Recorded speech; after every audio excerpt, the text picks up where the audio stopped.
1000 யானைகளை கொன்று குவித்து விட்டு ஒரு பெரிய படை வெற்றி முரசு கொட்டி திரும்புதல்.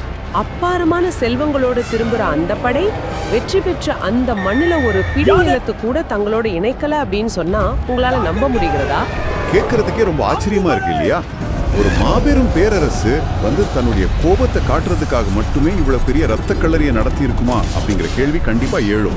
அந்த போர்க்களத்தோட புழுதிக்குள்ள ஒரு மகா காவியம் பிறந்தது. அதுதான் கலிங்கத்து பரணி. இந்த காலத்துல கப்பம் அப்படிங்கிறது வெறும் பணப்பரிவர்த்தனை கிடையாது, அது விசுவாசத்தோட அடையாளம். ஓ, அப்போ அனந்தவர்மன் பணம் இல்லன்னு வரி கட்டாம நிறுத்ததுல தன் அதிகாரத்தை காட்ட நினைச்சிருக்கான், அப்படிதானே? மிகச்சரி. சோழ பேரரசோட அதிகாரத்தை அவ மதிக்கல. தன்னை ஒரு தன்னாட்சி பெற்ற மன்னனா அவ அறிவிக்க துணிகிறான். இத குலத்துங்க சோழம் அப்படியே விட்டிருந்தா மற்ற சிற்றரசர்களும் அதே மாதிரி வரி கட்ட மறுக்கும். பேரரசு கொஞ்சம் கொஞ்சமா உடைய தொடங்கும். ஆக இது பணத்துக்கான போர் கிடையாது, அதிகாரத்தை நிலைநிறுத்துறதுக்கான ஒரு உளவியல் போர் அப்படின்னு சொல்றீங்க.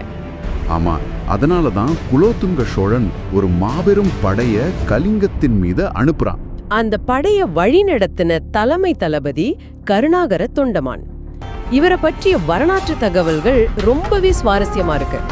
பல்லவ மரபுல வந்த இவர் கும்பகோணம் அருகில் உள்ள வண்டாளஞ்சேரியை சேர்ந்தவர். உண்மைதான். இவரோட இயற்பெயர் திருவரங்கன். கல்வெட்டுகள் இவரை வண்டுவராஜா, பல்லவராஜா அப்படின்னு பல பேர்கள்ல குறிப்பிடுது.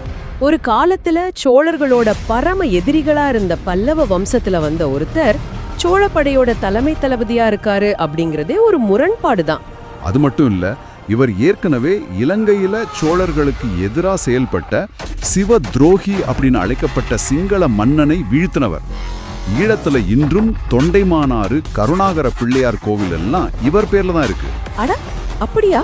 ஆனா அவரை பற்றி எனக்கு ரொம்ப ஆச்சரியமா இருந்த ஒரு விஷயம், அவர் ஒரு சாது வைஷ்ணவர் அப்படின்னு குறிப்பிடப்படுறதுதான். ஆமா, அது ஒரு பெரிய முரண்பாடு தான். ஒரு பக்கம் எதிரிகளை இரக்கமில்லாம வீழ்த்தும் தளபதி, இன்னொரு பக்கம் அளவேலி அப்படிங்கிற இடத்துல கருங்கல்லாலான ஒரு பெருமாள் கோவிலை கட்டின ஒரு தீவிர பக்தர்.